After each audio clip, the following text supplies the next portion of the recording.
as Pride Month approaches quickly. Rolling Stone has rolled out another article here entitled "Activists Gear Up for Terrifying Pride Month as Threats Increase, Brands Drop Out." Written in this article, the beginning of Drag Queen Story Hour is mentioned for Pride Month last year in 2022. And it all began when Susan Steinberg, the chairman of the Mahwah Pride Coalition in Mahwah, New Jersey, began organizing it. After organizing this event in her small town of about 26,000 people, which tends to be more conservative, she realized that there were flyers being circulated accusing her of being a known pornographer and claiming the event normalized pedophilia and abuse of children. And they even received more than 300 calls that were protesting the event. When the Drag Queen Story Hour was eventually held on June 13th, 2022, it obviously brought about some protesters.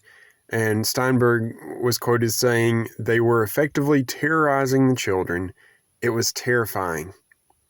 And while this behavior should never be tolerated, I believe we should never terrorize children. And I believe that these protesters were wrong to terrorize these children. And I also believe that the Drag Queen Story Hour was wrong because they are terrorizing the children. This Rolling Stone article continues, and it says that hate groups like Patriot Front and the Proud Boys were responsible for the bulk of the attacks on Pride events nationwide last year.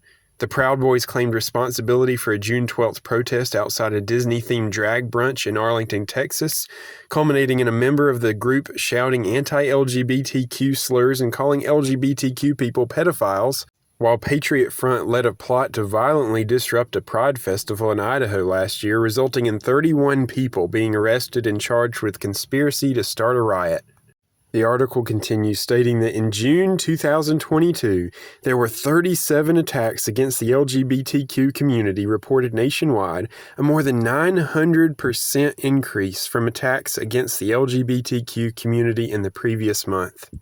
The LGBTQ community has been targeted by larger social media accounts like Libs of TikTok and Gays Against Groomers, which have been instrumental in directing harassment against LGBTQ people and drag performers.